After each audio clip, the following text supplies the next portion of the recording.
Welcome back. Well, a daring rescue taking place in Haiti this week. Congressman Cory Mills evacuating 10 Americans who were trapped at an orphanage in Haiti. A State Department official warning Americans against traveling to the country as gang violence surges. Watch.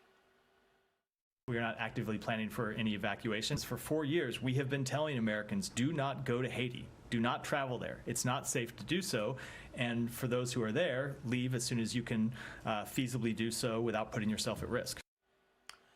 Joining me right now is Florida Congressman Cory Mills. He is a member of the House Armed Services and Foreign Affairs Committees. Congressman, wow, you've done this again. This is an incredible moment. How did you rescue and take those people out from the orphanage in Haiti? Tell us what happened. Well, I got a call from Representative Lisa McClain, who had explained to me that her, as well as for other members of Congress, had constituents that were trapped in Haiti. They were working at Have Faith Orphanage, trying to help children in need.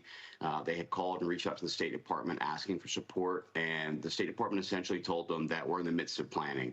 What they didn't tell them is that they were in the midst of planning their own evacuation.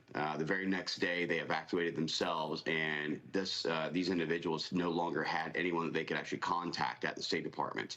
At that point, we knew that this was going to be a number 3 for us. You know, we had Afghanistan in 2021, we had Israel in 2023. We rescued 255 out of Israel, and there were 3 dozen out of Afghanistan. But the main thing about Afghanistan was that we actually conducted the first overland rescue. So at that point, we had put our team together, went into a neighboring country, conducted our con ops, our concept of operations, made contact. Total time in, total time out was about 40 minutes, give or take, from where we launched to where we returned. And we had about 1:07 on the ground. So we did what they call a hot load on a helicopter, where we did a makeshift HLZ, had everyone prepped, just documents, laptop, bags, and was able to get everyone out successfully in one fell swoop. That is incredible. Thank you so much for your work on this, Congressman. This is just amazing what you've been able to do right after you did the same thing in Afghanistan. How many Americans do you think are still there? We can't get a straight answer out of the White House in terms of who's been left behind. Right. Well, and that was the same way it was in Afghanistan, where they said, well, it's only a couple hundred. Okay, it's a couple thousand. Okay, maybe it's 3,000. Okay, maybe it's back to a couple hundred. The reality is that the State Department doesn't really know. And when we were trying to coordinate with the State Department, there's a lot of times you got to keep in mind, whether it was in Afghanistan or whether it's in Haiti, where they try to thwart our efforts. They actually try to dissuade us from actually being able to go and rescue Americans. The sole purpose of the State Department abroad is to help us to support and to keep secure and safety of American citizens. And they failed to do that job. And so the Biden administration and the State Department as a whole in the administration has failed the American people. And so if they're unwilling to do their jobs, then people like myself will step up and do it for them. The private citizens who represent the greatness of America will step up and do it for them.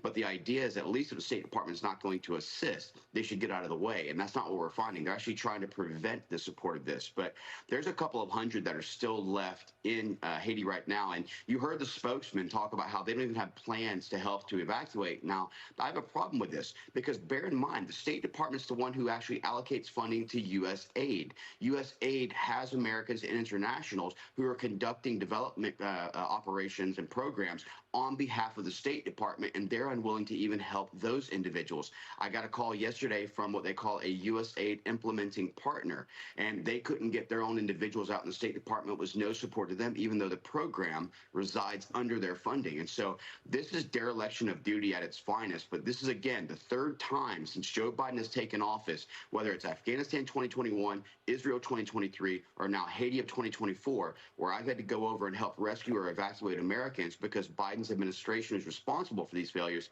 refused to do so. This is unbelievable. It really is. Florida Governor Ron DeSantis also trying to help here. He sent over 250 additional soldiers, as well as aircraft and boats, to protect his state from the boats carrying illegal migrants from Haiti into Florida. The country lies just over, 800 miles to the south of Florida, Congressman. What has been the impact on Florida? Well, I think that we've seen an impact across the country. Look, I think that the governor has done a great thing at trying to protect our actual sovereignty and the citizens here in Florida.